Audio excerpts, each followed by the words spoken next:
अस्सलाम वालेकुम नाज़रीन। अल्लामा ख़ादम हुसैन रिज़वी के बड़े साहबजादे अल्लामा साद रिज़वी को गुज़श्ता रोज़ हुकूमत की जानिब से लाहौर में गिरफ़्तार कर लिया गया। जैसे ही ये ख़बर उनके पैरोकारों तक पहुंची, उनके जो चाहने वाले हैं उन तक पहुंची, तो एहतजाज का सिलसिला शुरू हो गया।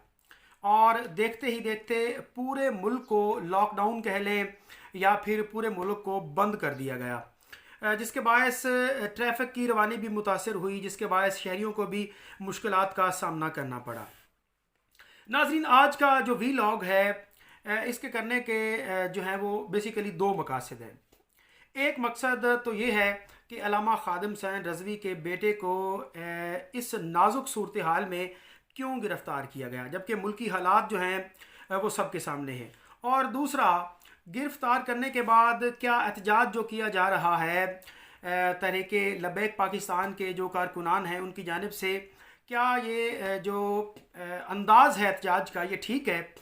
इससे पहले कि मैं आपके साथ पूरी डिटेल शेयर करूं, चैनल को सब्सक्राइब कर लें और बेल आइकन के बटन को प्रेस करें ताकि मेरी हर आने वाली नई वीडियो का नोटिफिकेशन आपको मिलता रहे।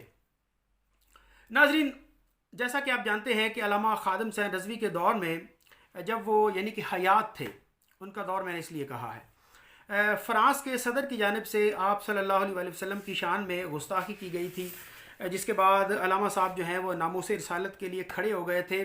और वो हमेशा इसके ऊपर खड़े होते हैं, जब भी नामूस रिसालत की बात आती है तो अल्लामा ख़ादिम हुसैन रज़वी की जो जमात है वो सबसे बढ़ चढ़ कर इसमें हिस्सा लेती है। और क्यों ना लें, हम भी बतौर मुसलमान हैं, हम भी जो है वो नामूस रिसालत के ऊपर खड़े हैं और हमें खड़ा होना चाहिए, हमारे ईमान का ये हिस्सा है।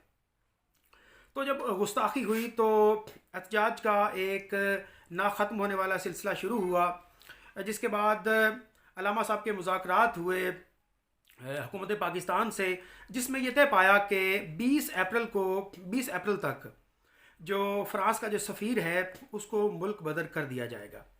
अभी 20 अप्रैल आने में चंद दिन बाकी हैं, तो जब हुकूमत ने यह देखा कि वो मुआहदे के ऊपर पूरा नहीं उतर रही, तो उन्होंने अल्लामा ख़ादिम हुसैन रिज़वी के जो बड़े साहबजादे हैं, जो उनके जाने के बाद जान नशीन हैं तरीक़े लब्बैक के, उनको गिरफ़्तार कर लिया है। नाज़रीन, इसमें मैं हुकूमत का सबसे बड़ा हामी हूँ। जहाँ पर हुकूमत की पॉजिटिव चीज़ों को मैं हाईलाइट करता हूँ, हुकूमत की मैं सपोर्ट करता हूँ, वहीं पर इस इक़दाम को मैं बिल्कुल गलत कहता हूँ।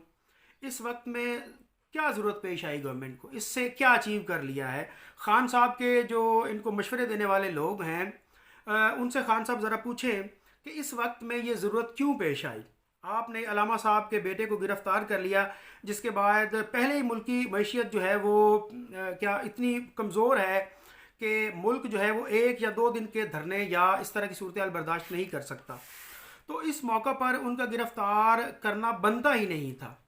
ये जिस किस्म के मशवरे खान साहब को दिए जा रहे हैं, पता नहीं ये कौन है ऐसे मशवरे देने वाले। अब गिरफ़्तारी से फ़ायदा क्या हुआ है, मुझे ये ज़रा बताएं।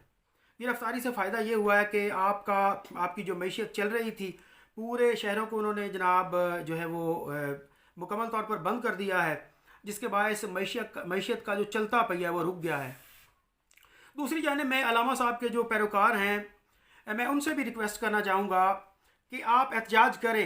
एहतजाज जो है वो जमहूरी हक है सबका, एहतजाज करना भी चाहिए, लेकिन एहतजाज का जो तरीक़ेकार है इसमें थोड़ा सा इख्तलाफ है मुझे माज़रत के साथ। यानी कि आपने एहतजाज करना है, आप सड़कों के ऊपर निकलें। तो अभी फैसलाबाद में हमारे कैमरा मैन हैं, उनका कैमरा तोड़ दिया गया, उनको तशद्दुद का निशाना बनाया गया। पुलिस वाले कुछ दोस्त फैसलाबाद में हैं, उनको भी जो है वो तशद्दुद का निशाना बनाया गया। तो यार, नबी करीम सल्लल्लाहु अलैहि वसल्लम की ये तालीमात नहीं हैं। आप अपने ही भाइयों को नुकसान पहुंचा रहे हैं, आप अपने ही मुसलमानों की जो गाड़ियां हैं वो जला रहे हैं और उनकी जो मोटरसाइकिलें हैं उनको नुकसान पहुंचा रहे हैं। तो ये नबी करीम सल्लल्लाहु अलैहि वसल्लम की तालीमात नहीं हैं। आप एहतजाज करें, पुरअमन तरीके से करें। अब ताहिरुल कादरी साहब ने भी तो एहतजाज किए हैं, उन्होंने भी धरने दिए हैं, लेकिन उनका एहतजाज जो है वो मिसाली रहा है कि उनकी जो पब्लिक है उन्होंने एक पत्ता तक नहीं तोड़ा, यानी कि जिस तरह वो बात करते थे एक गमला तक।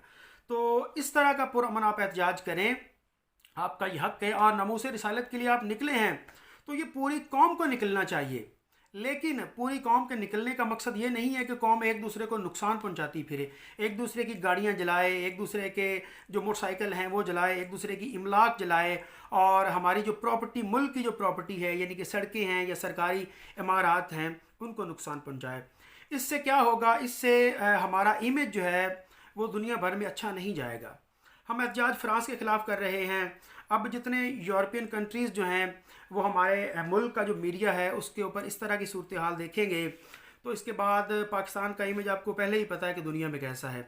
इससे मुल्क का जो इमेज है वो बेहतर नहीं होने वाला, और ना ही इससे उनको कोई फ़र्क पड़ने वाला है। तो आप, मेरी तो यही राय है कि गवर्नमेंट को भी चाहिए और तहरीक लब्बैक पाकिस्तान के जो सरबराहान हैं इनको चाहिए कि हुकूमत के साथ मिलकर बैठकर मुज़ाकरात करें, ताकि कोई जो नई राह है वो निकल सके, और मुल्क का जो मज़ीद नुकसान है और आवाम का जो मज़ीद नुकसान है उससे बचा जा सके। नाज़रीन, आज की ये मेरी मुख्तसर राय कह लें या मेरा, इसको आप जो भी समझें, ये आपको कैसी लगी कमेंट में मुझे ज़रूर बताइएगा। तब तक अपने मेज़बान अली असद को दीजिए इजाज़त। अपना बहुत सारा ख्याल रखिएगा और अपने से ज़्यादा दूसरों का।